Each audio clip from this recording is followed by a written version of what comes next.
Hello guys, मैं हूं आपके साथ BSV सर। BSV की तरफ से नमस्कार। आज की क्लास में हम लोग पढ़ने वाले हैं हिंदी ना। हिंदी में एक चैप्टर है हम लोग का जिसका नाम है कड़बक। इस कड़बक के बारे में आज पूरी बेहतरीन तरह से क्लास में जानने वाले हैं ना। जो कड़बक कविता है, इस कविता के जो लेखक हैं वो हमारे मलिक मोहम्मद जायसी जी हैं। लेखक कौन है? मलिक मोहम्मद जायसी जी। इस जायसी जी ने इस कविता में इतना प्रेम भरी बातों को बताया है कि सुनने के बाद किसी व्यक्ति की क्या आंख से आंसू भी आ जाती है ना। चलिए, मलिक मोहम्मद जायसी ने इस कविता में ऐसी क्या बात लिख दी है जिसे लोगों की पढ़ने के बाद क्या होती है, आंसू निकल आती है। तो इस कविता के पहले जानने से पहले हम लोग क्या करेंगे कि कुछ इसके लेखक की परिचय कर लेते हैं। क्या करेंगे? लेखक की परिचय कर लेंगे। अगर आप लोग के पास अगर किताब है तो आप लोग किताब रख लीजिए, या तो नहीं है तो चुपचाप हमारी बातों को ध्यान का करिए, सुनिए और एक एक पॉइंट जो नोट करने के लिए बोलेंगे वो बातों का करना है, आप लोग को नोट कर लेना ना। चलिए चलते हैं कि मलिक मोहम्मद जायसी एक कविता लिखते जिसका नाम क्या होता है? कड़बक। क्या होता है? हमने यहाँ पे लिखा है कड़बक, मलिक मोहम्मद जायसी जी। मतलब मलिक मोहम्मद जायसी जी एक कड़बक लिखते हैं ना। इनका जो जन्म होता है 15वीं शताब्दी अनुमानित लिया जाता है 1492 ईस्वी में। मतलब जो मलिक मोहम्मद जायसी जी के अनुमान लगाया जाता है कि इनका जो जन्म हुआ था 1492 में इनका जन्म हो गया था ना। जब अनुमानित भी मतलब कि इनको जब इन्होंने कविता को लिखा था तो इनको अनुमानित जन्म नहीं पता था ना। और जो निधन भी हुआ था तो इन्हें अनुमानित में ही बताया गया था कि लगभग जो इनका जन्म हुआ था 1492 में और जो मृत्यु हुआ था 1548 में। यह क्वेश्चन दोनों का ऑब्जेक्टिव में क्वेश्चन पूछा हुआ है। यह बात को आप लोग क्या करिएगा, ध्यान रखिएगा ना कि अनुमानित मतलब इनका जन्म कितना हुआ 1492 में और मृत्यु 1500 में हुआ है ना। इनका निवास स्थान भी पूछता है कि निवास स्थान कहाँ हुआ? तो जायसी जी कब्र बोला है, कब्र अमेठी उत्तर प्रदेश। कहाँ? कि कब्र अमेठी उत्तर प्रदेश में एक अमेठी गांव का नाम होता है, वहीं पर क्या हुआ था, इनका जन्म स्थान था। मतलब निवास स्थान वहीं पे था इनका ना। चलिए, इनके पिताजी के भी नाम भी पूछ लेता है तो हम पिताजी के नाम भी जान लेते हैं कि पिताजी के मलिक मोहम्मद पिताजी के नाम क्या था। मलिक मोहम्मद जैसी के पिताजी को नाम था, जो नाम था मलिक शेख मनमेह। मलिक मोहम्मद जी के पिताजी का नाम क्या था?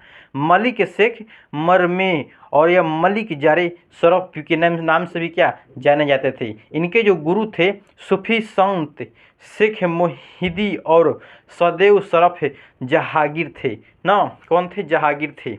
इन्होंने कुछ कृतियाँ लिखी है। देखिए, कुछ व्यक्तिगत इनके जो शरीर में कुछ व्यक्तिगत बातें दी गई है। इस व्यक्तिगत बातों के बारे में जानते हैं। दिया है कि चेचक के कारण, किसके कारण? चेचक के कारण रूपहीन तथा बाईं आँख कान को क्या करता है? बाईं आँख कान से वंचित और मृद भाषी मनसी और स्वभाव के क्या थे? संत थे। इसमें बताया जा रहा है कि जो मलिक मोहम्मद जायसी जी की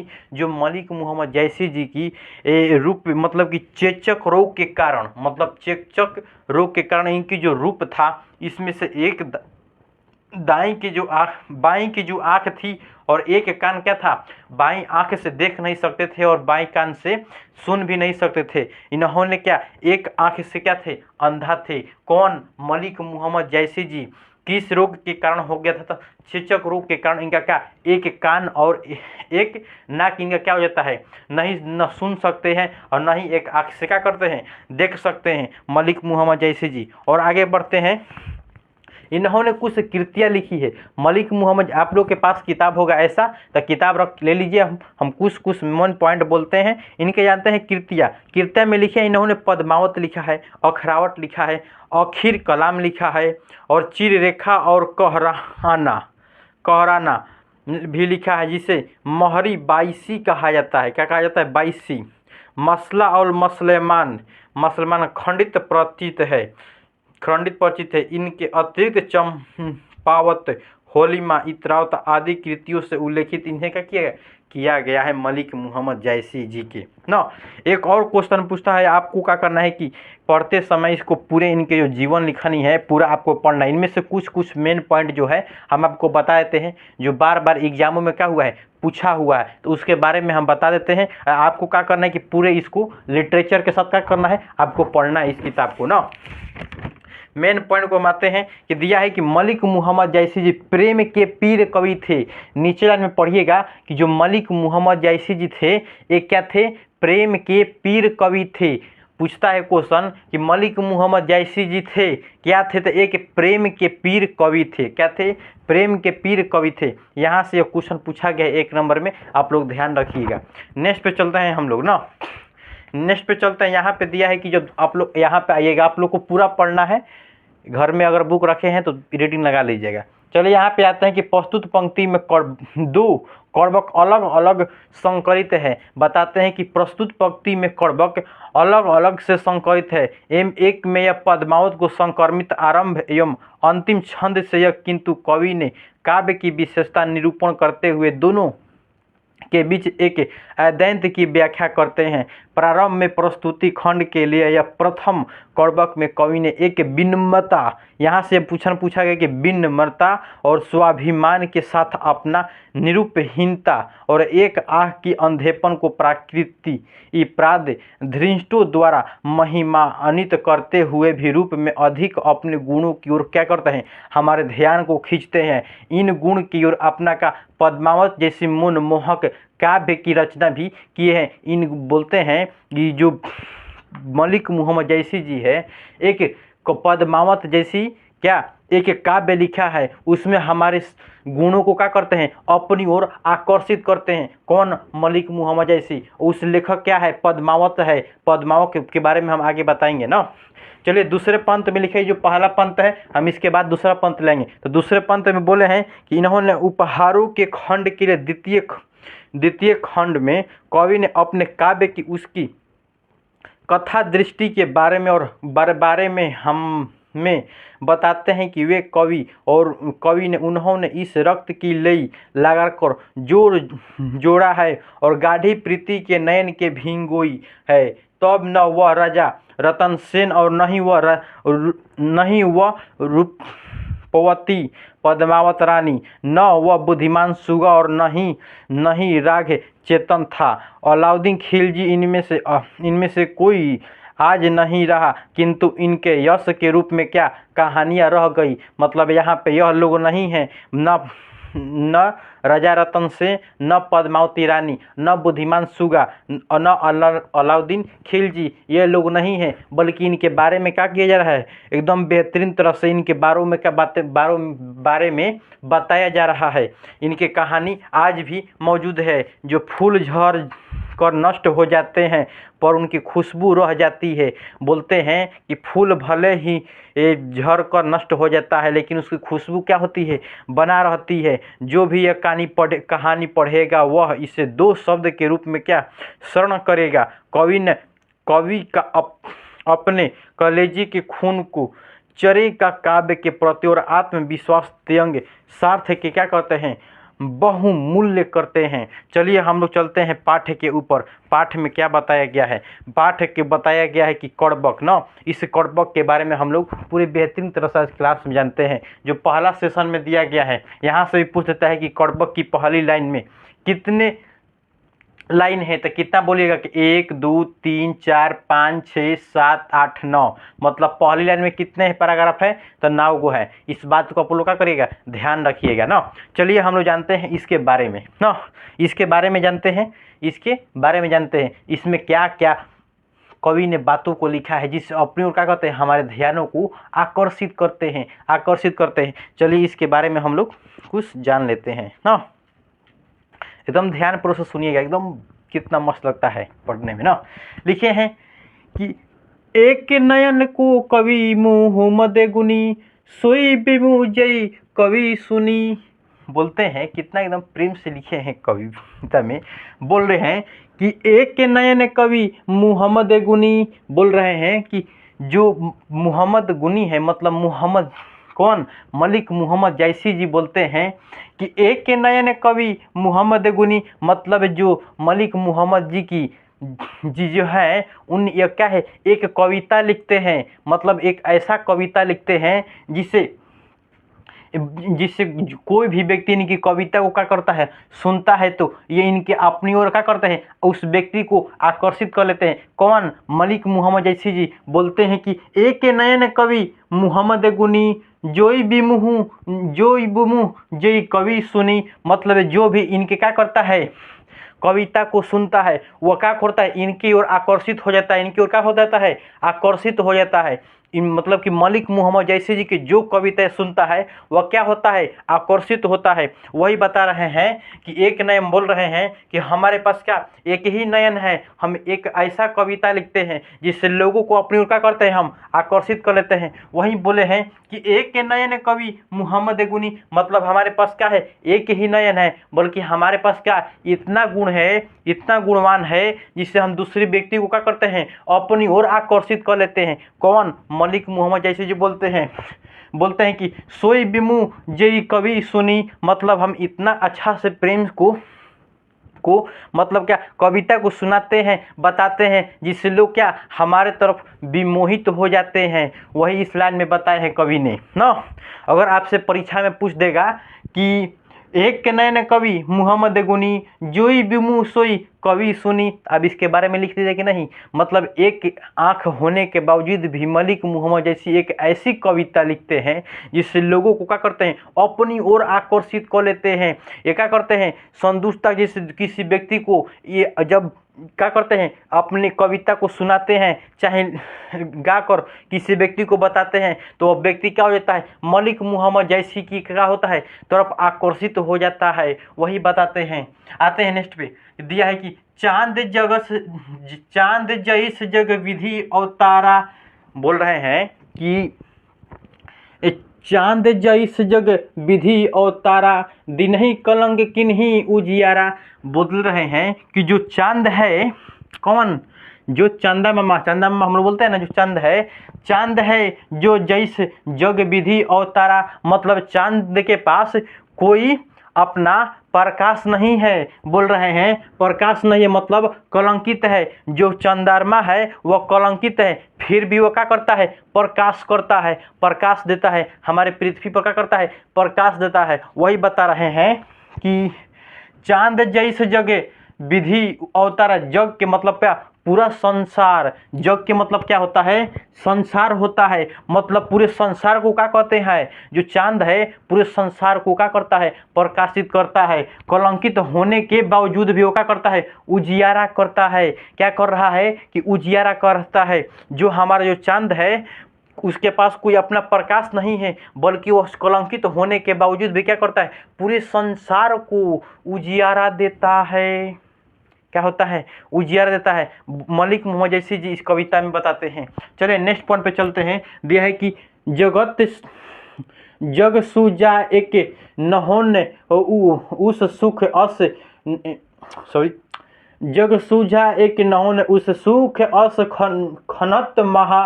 बोलते हैं कि वह सूझा के मतलब होता है सुगा होता है। क्या होता है, सुगा होता है ना। सुजा के मतलब होता है सुगा ना। बोलते हैं कि वह सुगा भी नहीं है, वह बोलते हैं कि वह सुगा भी नहीं है, बल्कि उस सुगा के बारे में क्या कह रहा है, बखान किया जा रहा है। बखान किया रहा है, बोल रहे कि नथ खनन महा, मतलब क्या उस सुगा के बारे में, उस बुद्धिमान सुगा के बारे में क्या बताया जा रहा है। नौ महा मतलब क्या, पूरे सुगा के बारे में बताया जा रहा है। वह सुगा आज है नहीं, लेकिन बुद्धिमान सुगा के बारे में क्या किया जा रहा है, बताया जा रहा है कि वह, अभी हम आपको बताए हैं कि जो दूसरा पाठ हम जो किताब पढ़ रहे थे उसमें दिया था, पहला में दिया था, हम लोग पढ़ रहे थे कि दोनों बीच की व्यंजन परम, किधर पढ़ रहे थे हम लोग बताइए तो। आप लोग को दिखा देते हैं ना, बोलिए कहाँ से सर बोल रहे हैं।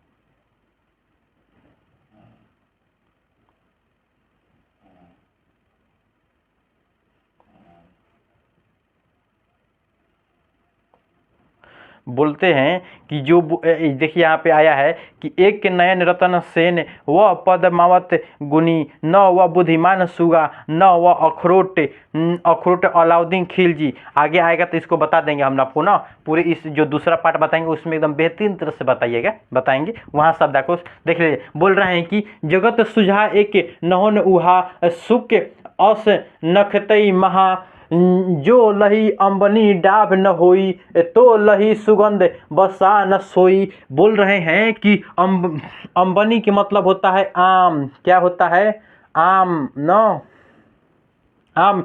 जिस प्रकार आप आम को तोड़कर किसी पेड़ से ले आते हैं, तो जब किसी आप क्या करते हैं, पेड़ से आम को तोड़ कर ले आते हैं, तो जो आम होता है जो हम लोग का आम जो होता है उसके डाभ पर क्या होता है, कुछ ऐसा चिपचिपा पदार्थ बन जाता है। वह डाभ जिस प्रकार गमकता है, वही बोल रहे हैं कि लो लही सुगंध बसा न सोई। मतलब जिस प्रकार यह डाभ सुगंधित देता है, आम सुगंधित देता है, उसी प्रकार हम लोग का भी क्या जीवन है। बोल रहे हैं कि जो लही अम्बही डाभ न होई, मतलब जिस प्रकार आप पेड़ से किसी आम को क्या करते हैं, डाभ को से तोड़ कर ले आते हैं, तो उसके डाभ पर क्या होता है, कुछ चिपचिपी पदार्थ जैसी बन जाती है, जिससे वो क्या करता है, गंध देता है, सुगंध देता है। वैसे ही सही न सोई, मतलब क्या हो जाता है, सुखा जाने के बाद भी क्या होता है, यह गंध उसकी क्या होती है, सूंघिएगा तो गंध जैसा क्या गंध देता है। उसी प्रकार बोल रहे हैं कवि कि धरती पर रहे चाहे ना रहे, बल्कि ऐसा काम करिए धरती पर कि जिससे आपकी क्या नाम बनी रहे। वही इस कविता में कवि में क्या बताते हैं ना। बोलते हैं, नेक्स्ट पे चलते हैं कि किन्हू समुद्र पानी जो खारा तो अति भय असुझ अपारा। बोल रहे हैं कि जो समुद्र का जो पानी है हमारा, जो समुद्र का पानी क्या है, बहुत अपारा है। अपारा मतलब अंत नहीं है समुद्र की पानी की, बहुत अपारा है, लेकिन जो समुद्र की जो पानी क्या है, खारा है। बोल रहे हैं कि जो समुद्र की पानी क्या है, खारा है, बल्कि अति भय असुझ अपारा। मतलब हम इसे क्या कर सकते हैं, गिन नहीं सकते हैं। गिन के मतलब पार नहीं कर सकते हैं समुद्र को। मतलब इतना बड़ा समुद्र है, जो इतना बड़ा समुद्र है जिससे हमें पार इसको, मतलब बोल रहे हैं कि भय असुझ अपारा। असुझ अपारा के मतलब क्या, बहुत बड़ा क्या जो हमारा समुद्र है, लेकिन वह क्या है, बहुत बड़ा है, उसे कोई पार करने वाला अभी तक नहीं है। मतलब क्या, इसे कोई पार नहीं कर सकता है। वही बोल रहा है कि कवि सूर्य पानी तो खारा, जो पानी है उसमें की जो समुद्र की जो पानी है क्या है, पूरा खारा है, कोई इसे पी भी नहीं सकता। मतलब जो पानी है वह पूरा क्या है, खारा है। नेक्स्ट पे आते हैं, जो सुमेहु त्रिशूल बीमा भाई कंचन गिरी लागन आकाशा। बोलते हैं कि जो सुमहि त्रिशूल बिमहा भाई कंचन गिरी लान आकाशा। आकाशा के मतलब होता है आकाश। क्या होता है, आकाश न। आप सुमेरु के मतलब डमरू वाला, सुमेरु के मतलब डमरू वाला कौन होता है, त्रिशूल। त्रिशूल किसके पास होता है, तो शिव के पास होता है। जो हमारे शिव जी हैं वह त्रिशूल क्या करते हैं, कंचधारा की तरफ, पर्वत की तरफ जैसे ही मारते हैं तो वह जो कंचधारा होती है जाकर क्या सीधे आकाश में जाकर क्या हो जाती है, फैल जाती है। उसी प्रकार भी जीवन ऐसा कार्य करिए जिससे आपकी नामों को सुनते ही क्या लोग उजियारा हो जाएं। उसी प्रकार बोल रहे हैं कि जो सुमेरु त्रिशूल बीमा भाग कंचन गिरी लाह आकाशा। मतलब जिस प्रकार जो डमरू वाले जो शिव जी होते हैं वो अपने त्रिशूल से जिस प्रकार किसी कंचनी पर्वत पर मारते हैं तो वह क्या होता है, आकाश की तरफ क्या हो जाता है, फैल जाता है। उसी प्रकार अपने जीवन के भी क्या लक्ष्य की तरफ प्राप्ति को पाएं, जिससे आप रहें चाहे ना रहें, बल्कि आपकी जीवन की सफलता को व्यक्ति सुन कर क्या करें, विमुख करे, मतलब फैला दे आपकी बातों को ना। नेक्स्ट बात है कि जो लही घड़ी कलंक न हो पारा, कांच होई नहीं कंचन को पारा न। देखिए घड़ी के मतलब हम आपको समझाते हैं, और लही के मतलब क्या होता है, देखिए घड़ी के मतलब कि जिस प्रकार बोल रहे हैं कि करंक न पार, लही के मतलब होता है क्या, सोना होता है, पारा मतलब सोना होता है, कांच लोई नहीं कंच न कारा, बोल रहे हैं कि जो सोना होता है इतना उसको तपाया जाता है। घड़ी के मतलब होता है कोयला की घड़ा न, एक कोयला जहाँ पे बहुत सारे कोयले को क्या किया जाता है, आग लगाकर जो सोना को क्या किया जाता है, तपाया जाता है। घड़ी मतलब घड़ा में क्या किया जाता है, तपाया जाता है। घड़ी दिया है ना, घड़ी मतलब एक घड़ा में क्या किया जाता है, घड़ी मतलब घड़ा में लोहे की सोने को क्या किया जाता है, जो आग के नीचे, किस आग के नीचे, कोयले के आग के नीचे क्या किया जाता है, पूरा तपाया जाता है, पूरा तपाया। जिस प्रकार जो सोना एक दिन तपता है, दुख करता है, फिर वो क्या करता है, चमकता है, उसी प्रकार हमारा भी जीवन है। जिस प्रकार मनुष्य जितना ही मेहनत करेगा, उतना ही मेहनत करेगा, वह उतना ही विफुल होगा, मतलब क्या, सूर्य की तरह प्रकाशित होगा। इसलिए जो मलिक मोहम्मद जैसे जी बताते हैं कि जीवन में इतना संघर्ष करिए, इतना संघर्ष करिए, जिससे लोगों का क्या हो, आप रहे चाहे ना रहे, लेकिन लोग आपकी नाम को क्या करें, परिपूर्ण रूप से जी ले। जिससे नाम लेते समय भी क्या, वो अपने उस दिन को याद करेंगे जिस दिन आप रहेंगे, तो उसके बातों का करेंगे, पूरी परिपूर्ण रूप से खोल देंगे कि वह एक ऐसा व्यक्ति था जो क्या था, अच्छा आदमी था। वही बताते हैं मलिक मोहम्मद जैसे जी, धरती पर हम रहें चाहे ना रहें, बल्कि हमारी कविता क्या होगी, बनी रहेगी। अंतिम में मिलेंगे यहीं पर ना। तो वही बोलते हैं कि कंचन का बोलते, यहाँ से पूछा हुआ है क्वेश्चन कि जो लही घड़ी कंचन न परा, कांच हुई नहीं कंचन को करा। मतलब इस प्रकार जो कांच को, जिस प्रकार आप कांच को देखे हैं ना, कांच घोई कांच न होई, मतलब किस प्रकार क्या, जो सोना को इतना आप पिघला देते हैं, इतना उसको तपाते हैं, उतना तपाते हैं, तो क्या होता है, कंचन की तरह चमकने लगता है। मतलब क्या, इस तरह क्या आप भी मेहनत करें, जिससे आप भी को क्या, चमकना है ना। चलिए और निष्ठ पे है ना, दिया है कि एक नयन जस दर्पण सोत ही, निर्मल भाऊ सब रूपवंत गही मुख जोई, कई न चाऊ। बोल रहे हैं कि आपकी जिस प्रकार जो नयन है, हमारी क्या है, नयन है, नयन हमारे पास है, और हमारे पास एक कान नहीं है। अपने मुख को क्या करते हैं, एक दर्पण में देखते हैं तो वह वैसा ही दिखाई देता है, बल्कि न हमारी आँख और न ही हमारी कान आ जाता है। बल्कि यहाँ पे बताते हैं जो दर्पण होता है निर्मल और क्या होता है, स्वस्थ होता है। बोल रहे हैं कि जो यह नयन दर्पण और ते ही निर्मल और क्या भाव, मतलब जो निर्मल क्या होता है, जो दर्पण होता है निर्मल स्वस्थ होता है। जिस प्रकार हम मार्कर को यहाँ पे देख रहे हैं, उसी प्रकार एक ऐनक के पास भी ले जाएंगे तो क्या होगा, उस मार्कर जो है वैसा ही दिखाई देगा। जिस प्रकार हमारी चेहरा है, गोर है, करिया है, कि अंधेर है चाहे बहिर है, जिस प्रकार हम है वैसा ही चेहरा का हमारी दर्पण में भी दिखाई देगा। कवि यही बताते हैं कि किसी चेहरे की घमंड नहीं करना चाहिए।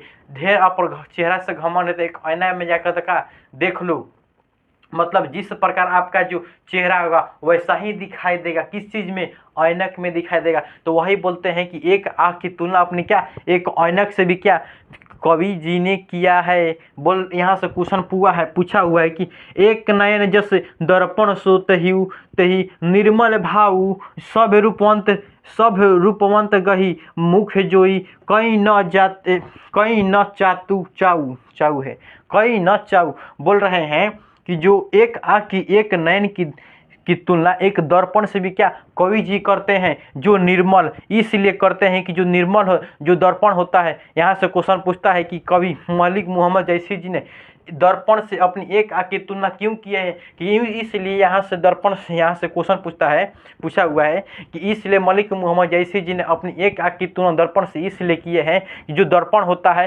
स्वस्थ और क्या होता है, निर्मल होता है। निर्मल के मतलब क्या, स्वस्थ के मतलब क्या, कि जिस प्रकार हम अपने चेहरा को ऐसे देखते हैं और और ऐनक में देखते हैं तो वह वैसा ही दिखाई देता है। जिस प्रकार हमारा चेहरा होता है उसी प्रकार क्या ऐनक में दिखाई देता है। इसलिए दर्पण को क्या करते हैं कवि जी, स्वस्थ और निर्मल मानते हैं ना। आई होप आप लोग को समझ में आया होगा, अवश्य आया होगा ना आप लोग को, बताइए तो। चलिए आगे हम लोग बढ़े ना, चलते हैं दूसरे लाइन पे हम लोग। चलिए आपको स्क्रीनशॉट लेना होगा तो ले लीजिए इसको, चलिए ले लीजिए स्क्रीनशॉट तो इसको।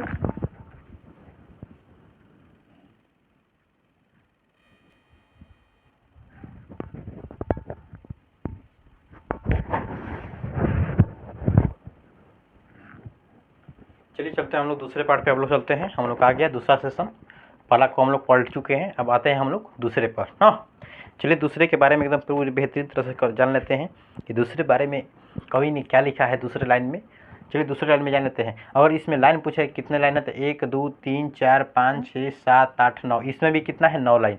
अब पूरा लाइन मिलाकर कितना हुआ तो 9 9 18 लाइन। मतलब कवि कौड़बक में कितने लाइन हुए तो 18 लाइन हुए ना। यह क्वेश्चन पूछा हुआ कि कौड़बक का कविता में कितने लाइन कवि ने लिखा है तो 18 लाइन लिखा है। इस बात को आप लोग क्या करिएगा एकदम बेहतरीन तरह से याद कर लीजिएगा ना। चलिए चलते हैं हम लोग दूसरे लाइन पे। एकदम पहले को तो एकदम जान लिए, एकदम बेहतरीन तरह से तूड़ तूड़ करके शब्द को जाने हैं, तो आई होप आप लोग को एकदम समझ में आया होगा। चलिए जानते हैं दूसरे लाइन पे चलते हैं कि दूसरे में कवि ने क्या बताया है एकदम ना। चलिए चलते हैं कि दिए हैं कि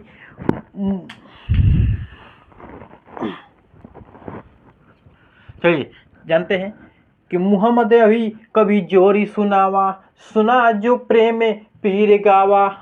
क्या एकदम प्रेम की बात लिखे हैं।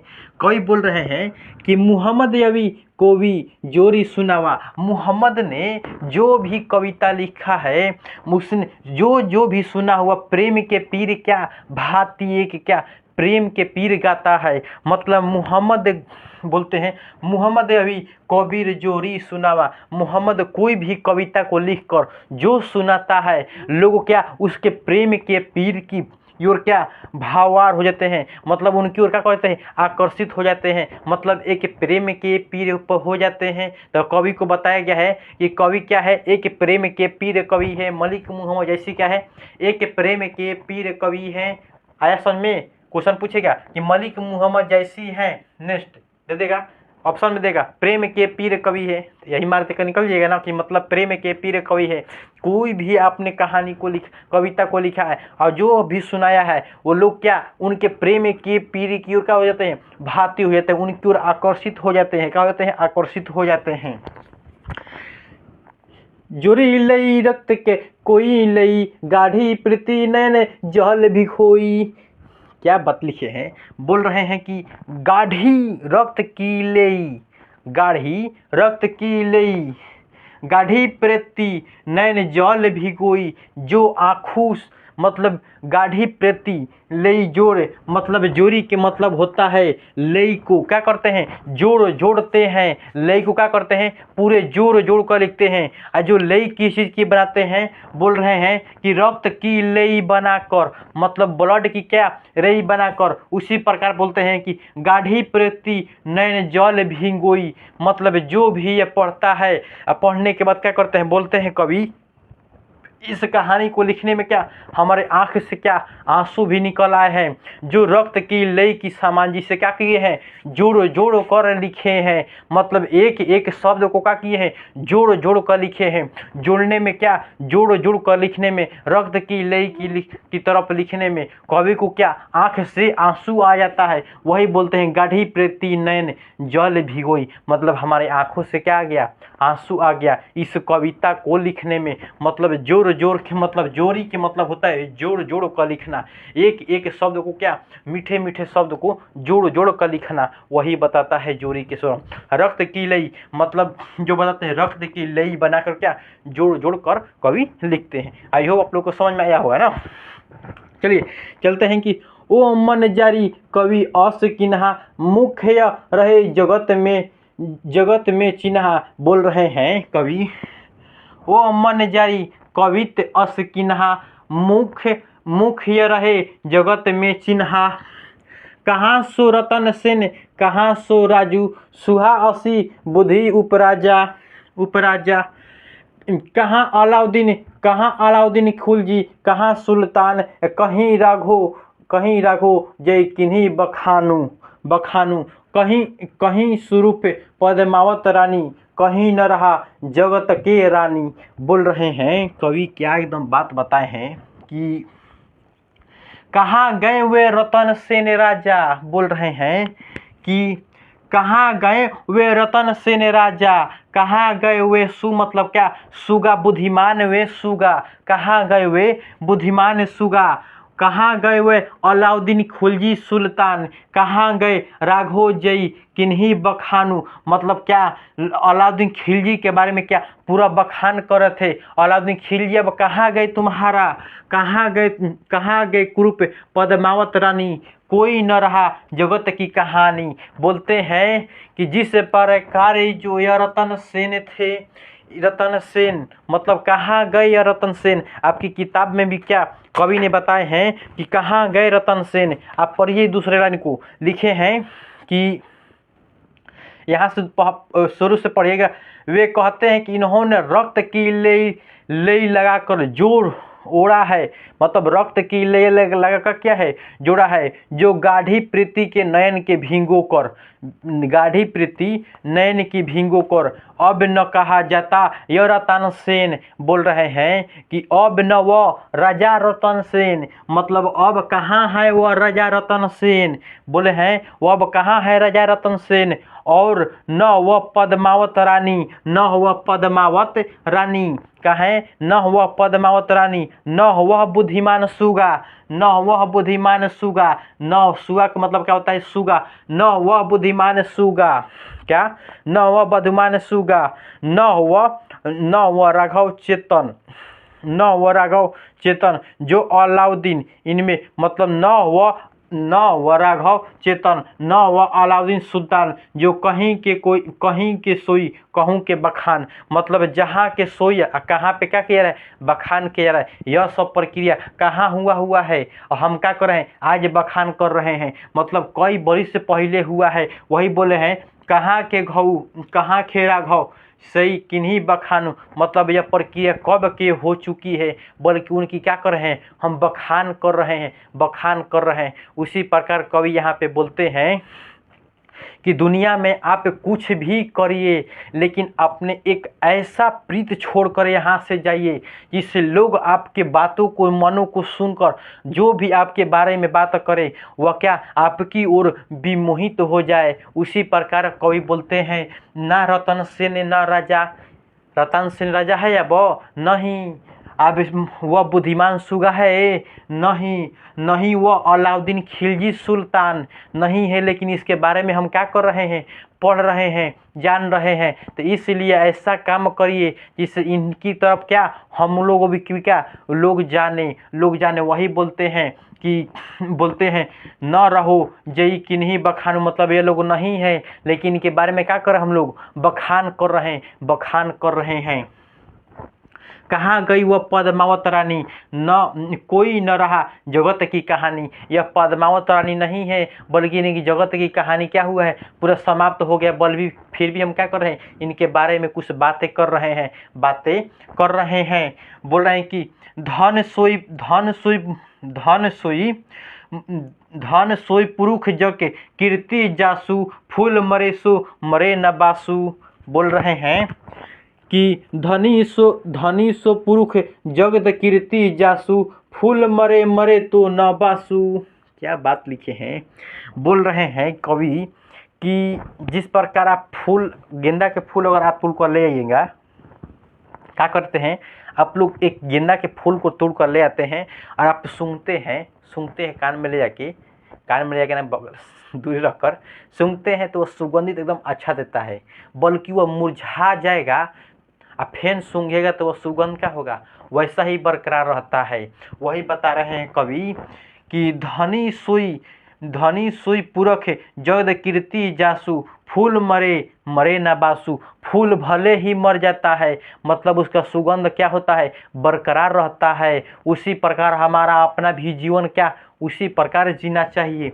बोल रहे हैं आप लोग देखे होंगे तुलसी जी की पत्ता लेते हैं, तुलसी जी के अगर पत्ता आप तोड़कर और सूंघते हैं और कुछ दिन बाद वो अगर तुलसी जी के पत्ता को सुखा जाएगा और फिर उसको सूंघेगा तो वह वैसा ही सूंघ दे देता है। चाहे तुलसी जी जहाँ लगाए रहते हैं उस जगह को कबाड़ कर बिक दीजिएगा, मतलब तुलसी जी को हटा दीजिए, काट कर हटा दीजिएगा और फिर वह सुगंध जगह पर सूंघेगा तो वह सुगंध क्या होगा, वैसा ही तुलसी जी पत्ता जी से क्या होता है, सुगंध देता है। उसी प्रकार बोलते हैं कवि कि धरती पर हम रहें चाहे ना रहें, बल्कि हमारी बखान क्या लोग करते रहें, हम ऐसा धरती पर क्या कर दें, काम कर कर जाएं। वही बोलते हैं इस कविता में, बोल रहे हैं। नेक्स्ट में आ रहा है, कोई न जगत जस बेचा, कोई न लिही जस कोई मेला, जो यह पढ़े कहानी हमें सवेरे दुई बोले। मतलब बोल रहे हैं कि जो भी यह कहानी पढ़ेगा हमारे शब्द में दो शब्द तो जरूर बोल देगा। नहीं बोल दीजिएगा हम इतना देरी से हम पढ़ा रहे हैं, आप लोग की 40-45 मिनट से पढ़ा रहे हैं, आपने इतना देरी से हम तो पूरा बता दिया, और मलिक मोहम्मद जैसी जी के बारे में आप दो शब्द नहीं बोल सकते हैं, बताइए तो। वही बोल रहे हैं कि हमें सवेरे दो ही न बोला, जो यह पढ़ लेगा कहानी, मतलब जो यह कविता पढ़ लेगा, कोई न कोई ऐसा न हो सकता कि कविता पढ़ने के बाद भी क्या दो शब्द नहीं बोलेगा। वही बताए हैं निचले वाले पाठ में, बोलते हैं कवि। बोलिए तो अच्छा से समझ में आया कि नहीं, बताइए तो। अगर आप लोग को अच्छा अगर समझ में आया होगा तो आप लोग कमेंट में ज़रूर लिखें कि सर एकदम बेहतरीन तरह की क्लास में हम लोग क्या एकदम समझ में आया है ना। चलिए ठीक है, तो हम लोग कुछ जानते हैं, कवि ने कुछ प्रश्न भी इसमें है, तो उस प्रश्न के बारे में हम लोग क्या करते हैं, जानते हैं। पूछता है कि पहला क्वेश्चन पूछता है कि कवि ने अपनी एक आँख की तुलना दर्पण से क्यों किया है। तो हमने तो पहले में ही बता दिया है कि कवि ने अपनी एक आँख की दर्पण इसलिए कीता है कि जो दर्पण होता है स्वस्थ और निर्मल होता है। इस प्रकार हम अपना चेहरा देखते हैं उसी प्रकार क्या होता है, दिखाई देता है। ठीक है, तो हम लोग क्या करेंगे ना कि कुछ क्वेश्चन के बारे में इसका वीडियो हम अगला ले देंगे। जो क्वेश्चन पूरे जो क्वेश्चन है, इस क्वेश्चन को एकदम बेहतरीन तरह से जान लेंगे कुछ अगले वीडियो में। बेहतरीन आया होगा तो सेक्शन को शेयर करना और लाइक करना, और दूसरा बात की कमेंट करना तो भूले ना। ठीक है, तो आई होप आप लोग को समझ में आया होगा। और इस बात को ध्यान रखिएगा कि अगर अच्छा वीडियो लगे तो कमेंट जल्दी करिए कि सर क्या करें कि ऑब्जेक्टिव और सब्जेक्टिव का वीडियो तुरंत ले आए। अगर आप लोग को समझ में आया होगा तो जल्द करिए कमेंट ना। ठीक है, भाई एसपी सर की तरफ से क्या नमस्कार। ठीक है।